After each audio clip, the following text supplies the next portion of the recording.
Bonsoir à tous, encore une fois, vous avez choisi TV+ Madagascar et vous avez bien fait. Bienvenue dans cette nouvelle édition de notre journal en version française, toujours en direct en ce début de semaine. Voici le titre. Mamravatmang a demandé devant la BRC, Bell and Remand Court, à avoir accès à son cardiologue ce lundi matin. En effet, selon son avocat, Maître Kushal Lobin, à la magistrate Umidja Soborn, Mamravatmang s'est plaint de douleurs à l'estomac et sollicite l'autorisation pour que son cardiologue puisse lui rendre visite. Les partisans de l'ancien ministre de l'Éducation nationale, Marie-Michel Saoundja-Armalal, ont revendiqué sa libération ce jour. Elles ont affirmé qu'aucun des chefs d'inculpation retenus contre l'ancienne ministre n'a pu être justifié ni prouvé jusqu'à maintenant. Les eaux montent à Nanaz dans le Fuktan d'Angarangaran, dans le 4e arrondissement de la commune urbaine d'Antananarivo. L'eau a déjà envahi les maisons. Et en Iran, alors qu'une nouvelle manifestation contre le pouvoir s'est tenue samedi 10 janvier à Téhéran, le président américain Donald Trump a de son côté renouvelé ses menaces contre le régime iranien, assurant que les États-Unis se tiennent prêts à intervenir.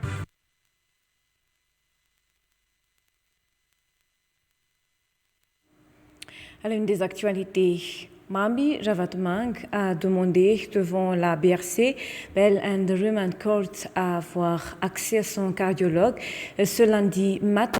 En effet, selon son avocat, Maître Kushal Lobin, à la magistrate Umidja Soborn, Mamravatmang s'est plaint de douleurs à l'estomac et sollicite l'autorisation pour que son cardiologue puisse lui rendre visite. Maître Kushal Lobin a indiqué que le panel juridique de Mamravatmang envisage de saisir la Cour suprême pour une judicial review de la décision rendue par la BRC le 30 décembre 2025, rejetant la demande de remise en liberté sous caution de son client. Mamravatmang comparaîtra à nouveau devant la BRC le 2 février 2026. Défi-média.info.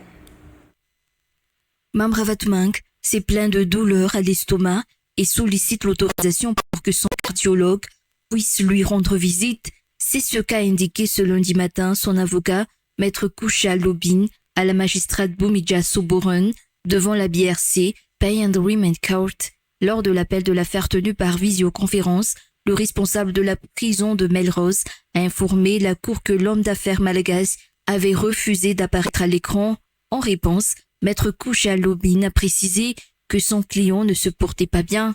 La magistrate Umidja Soborn a alors demandé à l'avocat de prendre contact avec le welfare officer afin que les dispositions nécessaires soient prises. Par ailleurs, Maître Kushal Lobin a indiqué que le panel juridique de Mamravatmang envisage de saisir la Cour suprême pour une judicial review de la décision rendue par la BRC le 30 décembre 2025, rejetant la demande de remise en liberté sous caution de son client. Une nouvelle comparution de Mamravatmang devant la BRC est prévue le 2 février 2026.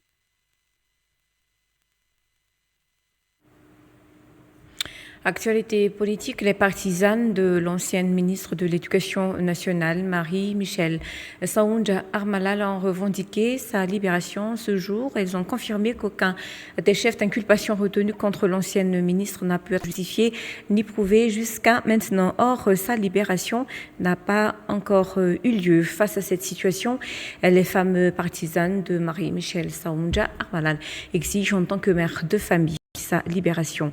Écoutez. L'ancienne ministre de l'Éducation nationale, Marie-Michel Saoundja-Armalal, est maintenue en garde à vue pour enquête depuis 8 jours maintenant.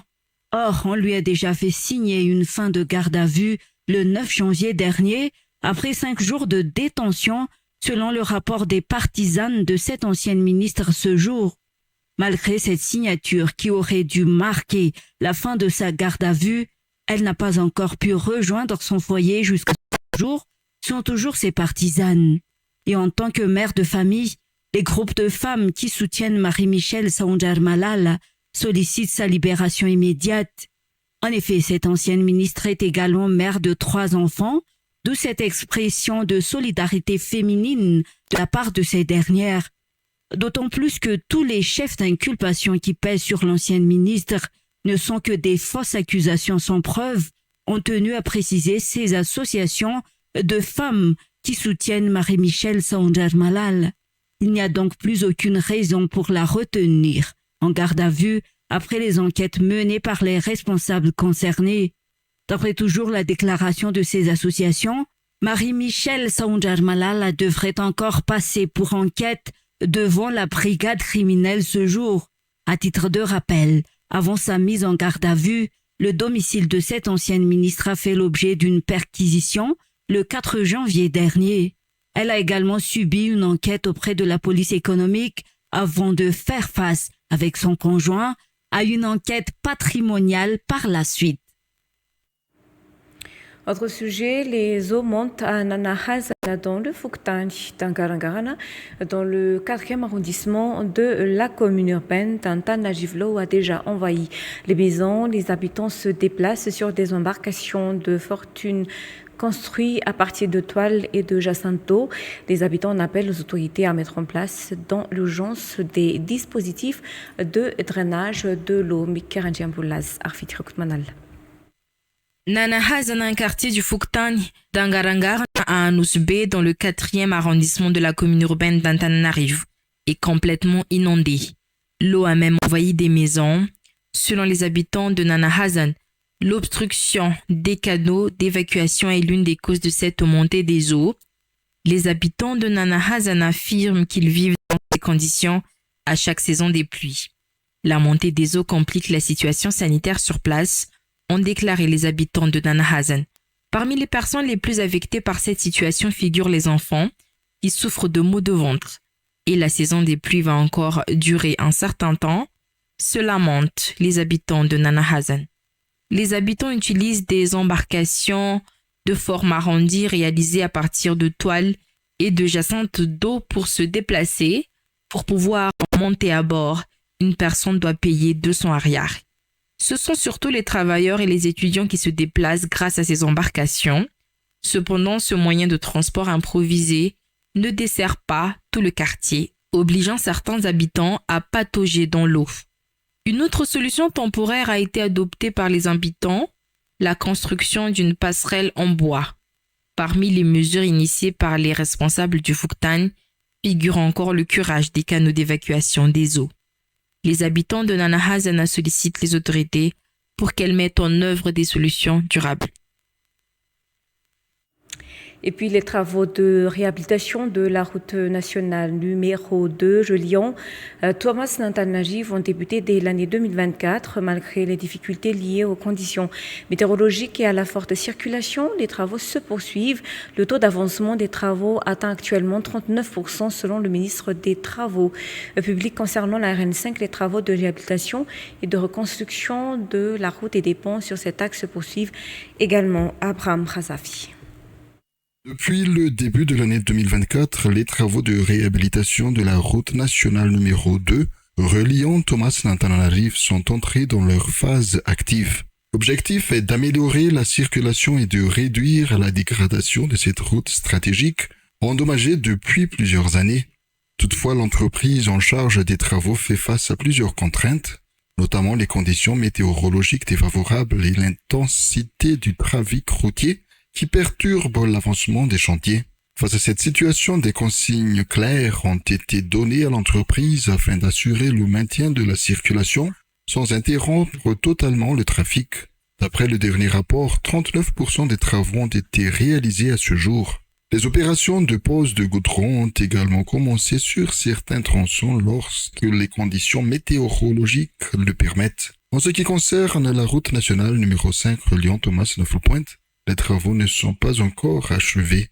La principale difficulté réside dans l'extraction des matériaux nécessaires dans les carrières, rendues compliquées par le mauvais temps. Les instructions ont ainsi été données à l'entreprise chargée des travaux pour aménager la route menant aux carrières dans le but d'accélérer l'avancement du chantier. Il convient de souligner que ce projet de réhabilitation est financé par la Banque mondiale. Les routes sont entièrement réhabilitées avec des sections en béton et d'autres en tronc. Par ailleurs, les travaux se poursuivent également sur la route partant de Full Point vers le nord. Enfin, concernant le pont de Manabat dans le district de Farafangan, les travaux de reconstruction ont déjà débuté après que les fondations de l'ouvrage ont été endommagées par les crues. Dans le reste des actualités, les propos du ministre de la Communication et de la Culture, Gaskar Fensou, évoquant un célèbre artiste ainsi qu'une production cinématographique malagasy ont suscité une vive polémique. Ces propos ont été tenus lors de son allocution à l'occasion d'une rencontre avec les patrons de presse le 9 janvier dernier. Selon le ministre de la Communication et de la Culture, des extraits isolés tirés d'un long discours ont été publiés par un organe de presse, entraînant une mauvaise interprétation. Pour rappel, l'artiste concerné avait été cité en raison de la présence de contenus à caractère obscène dans certains de ses clips, tandis qu'un vocabulaire inapproprié serait utilisé dans le film mentionné. À la suite de cette polémique, l'artiste a annoncé qu'il procéderait à la mise à jour de l'ensemble de ses clips et que toutes les femmes apparaissant dans ces clips seraient désormais vêtues de manière décente. Elisa Herman. Des propos mal compris et déformés ont circulé sur les réseaux sociaux et auprès du public, a affirmé le ministre de la Communication et de la Culture, Gaskar Fensou, en réaction à la controverse concernant l'artiste Big MJ et le film R+3.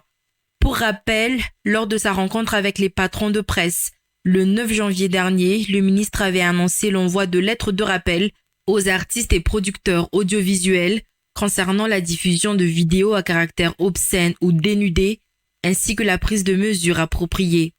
À cette occasion, l'artiste Big MJ et le film R+3 avaient été explicitement cités. Cette déclaration a suscité de nombreuses réactions parmi les utilisateurs des réseaux sociaux.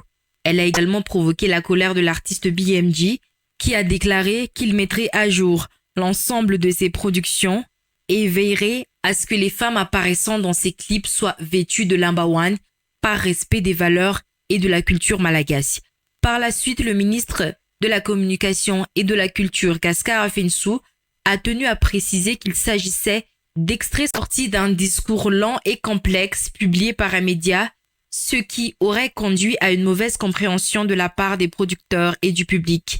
La citation de cet artiste s'inscrivait, selon lui, dans le cadre d'exemples de collaboration réussie entre le ministère, les producteurs et les artistes. Le ministère de la Communication et de la Culture a ainsi dénoncé une interprétation erronée et une déviation du message essentiel véhiculé. Il a rappelé que l'objet principal était une sensibilisation au respect des lois encadrant les différentes catégories, tant dans le domaine musical que dans le cinéma malagasy. Et passons tout de suite aux actualités internationales en Iran, alors qu'une nouvelle manifestation contre le pouvoir s'est tenue samedi 10 janvier à Téhéran. Le président américain Donald Trump a de son côté renouvelé ses menaces contre le régime iranien, assurant que les États-Unis se tiennent prêts à intervenir. Reportage de France 24. 13e jour de mobilisation. La colère de la rue iranienne ne faiblit pas, malgré la coupure d'Internet décidée par le gouvernement. Ces images circulent sur les réseaux sociaux. De motos incendiées, de voitures de police renversées. Au cri de mort au dictateur, défiant ouvertement le régime des mollahs, les manifestations touchent désormais plus de 100 villes, même les plus conservatrices comme Mashhad, ville natale de l'ayatollah Khamenei. Le guide suprême a pris la parole, accusant Donald Trump d'ingérence. Les despotes et les arrogants de ce monde, quand ils sont au sommet de leur orgueil, sont renversés. Trump aussi sera renversé. Téhéran veut montrer qu'il a encore des soutiens avec ces images de rassemblements pro-gouvernement, aujourd'hui les seules que les télévisions iraniennes diffusent. Pourtant, le régime est bousculé, à l'image de cette statue du commandant des gardiens de la Révolution, Qassem Soleimani. Ici, ce drapeau de la République islamique déchiré, et dans les rues, ce nouveau slogan. Longue vie au Shah. D'ailleurs, le fils de l'ancien Shah, renversé en 79, appelle les États-Unis à intervenir et à poursuivre la mobilisation. N'abandonnez pas la rue. Je vous assure que la victoire est proche. Manifestations et répression qui auraient fait des dizaines de morts et plus de 2000 arrestations selon plusieurs ONG. C'est également la fin de cette édition. Très bonne soirée à tous. Au revoir.